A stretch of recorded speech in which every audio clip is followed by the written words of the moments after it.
one man's problem is another one man's opportunity. Bawat nilalang po ay kakambal na ang mga pagsubok, suliranin. Para siyang isang anino na laging nakabuntot sa atin, pagtagumpay ka man o hindi. Pero may mga taong nagtagumpay at ang aninong yon ay tinatapakan nila. Ibig sabihin, yes, nandyan ka, isang anino, pero hindi ka sagabal para dun sa totoong tao na kanyang gagawin. Sabi ko nga, we cannot change the winds, but we can adjust our ways. Sa panahon ho natin ngayon ay punong-puno ng pagsubok. Hindi lang ang climate, hindi lang yung financial status, hindi lang yung skills, at kung ano-ano pa. Lalo na ang dilubyong hatid ng future. Ito yung tinatawag kong from Jurassic era to AI world. Pag-uusapan po natin ang malaking bagay na ito. Ano ba ang kaya mo? Ano ba ang kayang gawin ng iyong iniisip? Ano ba ang kayang gawin ng kumpanya mo? Naniniwala ako na kung sama-sama, kayang-kaya. Kaya nandito ngayon ang kaya mo. Ano ba ang kaya mo? Ito ay isang uri ng sistema na kung tawagin ay Hybrid Commerce Autonomous Protocol. Tingin ko, ito ay isang makabago na teknolohiya, kaya tinawag naming hybrid sa pangangalakal. At ito ay autonomous dahil self-governing. Ikaw ang mamamahala, hindi sila. At meron kami siyempreng protocol na dapat mong sundin. Ito ang mungkahi namin upang magtagumpay ka sa kaya mo. Ang kaya mo, ang ibig sabihin ay unang-una, knowledge. Naniniwala kami na kapag hindi maayos ang iyong isipan, ang iyong kabuhayan din ay hindi magiging maayos. Ang ibig sabihin, kung ano ang laman ng isipan, yun din ang laman ng iyong pitaka.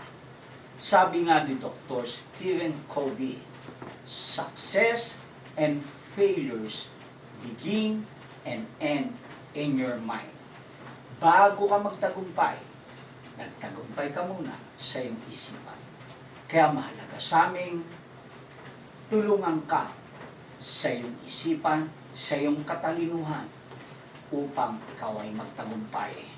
Sabi nga, unlocking insights.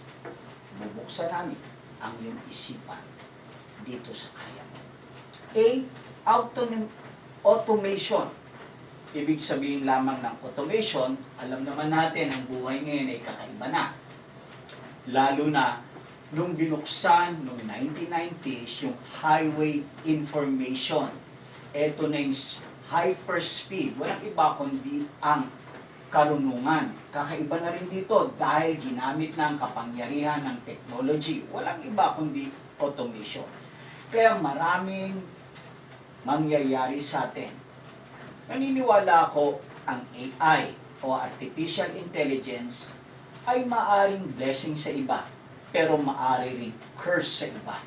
Kapag hindi natin napaghandaan to, para kang dinosaur na biglang dumating ang dambuhalang bulalakaw o meteor na bumagsak at ikinamatay nila. Why? Dahil hindi sila nakapag-adjust. Para sa akin, importanteng matutunan natin ano ang hatid ng artificial intelligence at habang hindi pa siya namamayani, paano natin siya magagamit. Ang kaya mo ay naghanda sa ganitong uri ng pakibaka. Yield. Bakit importante ang yield? Dahil kailangan para tong binhi na itinanim mo sa magandang lupa, dinilagan, pinertilizer, inalagaan, nandun ang hangin, nandun ang araw, nandun ang tubig na kailangan para umusbong ito. Naganda ang kaya mo kung paano ang bawat miyembro nito ay magbunga ng maganda. Kasi naniniwala kami baliwala ang isang magandang adhikain kung ang bunga naman ito ay wala.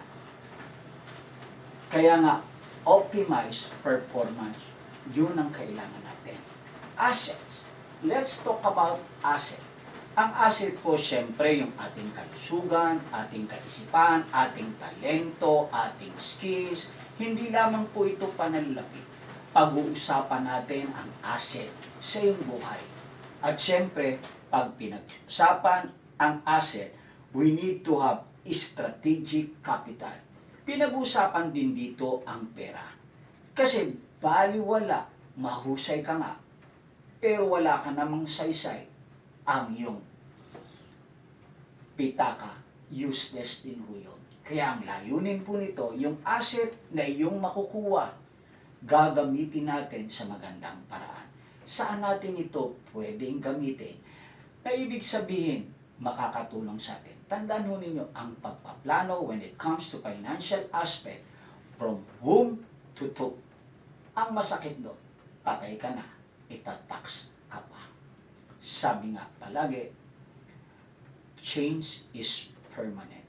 Yun ang pag-uusapan natin dito. Ang makabagong paraan kung paano tayo makakalikom ng asset at kung anong gagawin natin sa asset na ito. Ang sabi nga, mas madaling maging milyonaryo kesa panatiliing maging milyonaryo ka. Let's talk about markets. Market is a global opportunity. Sabi nga ni John Naisbitt, we need to think globally but act locally. Ang kagandahan sa gagawin ng kaya mo, dito po sa Pilipinas, gagawin. Mga Pilipino po ang may-ari ng kumpanyang ito. Pero we think globally but we act locally. Naniniwala ako sa galing ng Pilipino. Kaya nga, pili na. Pino pa. Yun ang Pilipino. Marami tayong mararating. One of the good human network o tinatawag ang Pilipino ay global citizen. Para tayong kabuti, kahit sa ang bansa mo dali, tumutubo at meron siyang magandang dangal, sipag, katalinuhan, malasakit. Yun po ang global citizen. Walang iba kundi ang Pilipino. Kaya naniniwala kami na yung market natin, gagamitin natin ang artificial intelligence, ang internet, para ho sa ating advantage. Opportunity. Sabi nga nila, minsan, merong isang banyaga na punta sa Europa. Nakakita siya ng estatwa na mahaba ang buhok, kalbo sa likod, at yung dalawang paa may 4 na pakpak. Ang sabi ng banyagang ito sa tourist guide niya, sino yun? Ang sabi ng tourist guide, yan si Mr. Opportunity. Tinanong ng turista, bakit mahaba ang buhok niya?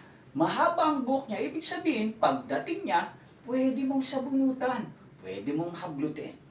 Bakit naman kalbo siya? Ibig sabihin, pag lumagpas na sa'yo, hindi mo na siya pwedeng sabunutan o kunin. Totoo nga, saan ka nakakitang kalbong sinabunutan? Bakit may mga pakpak? Isa lamang ang ibig sabihin. Sabi ng tourist guide, mabilis siyang darating, pero mabilis din siyang mawawala. Yun ang oportunidad. Ang oportunidad, naniniwala ako, sabi nila, minsan lang kumatok. Pero naniniwala ako, maraming beses siyang kumakatok sa atin. Hindi lang natin hinahablot at pinapakinggan. Tandaan mo natin, ang oportunidad na ibibigay ng kaya mo ay kakaiba. Ito ay napapanon. Gaya ng sinabi ko, from Jurassic era to AI birth. Optimize mo. Mahalaga sa amin kung paano ka lumago. Kaya mo. Ang sabi nga ng yumaong si Francis Magalona, kung kaya niya, kaya mo, kaya nating dalawa. Wala po. Kung sama-sama, kayang-kaya. Okay.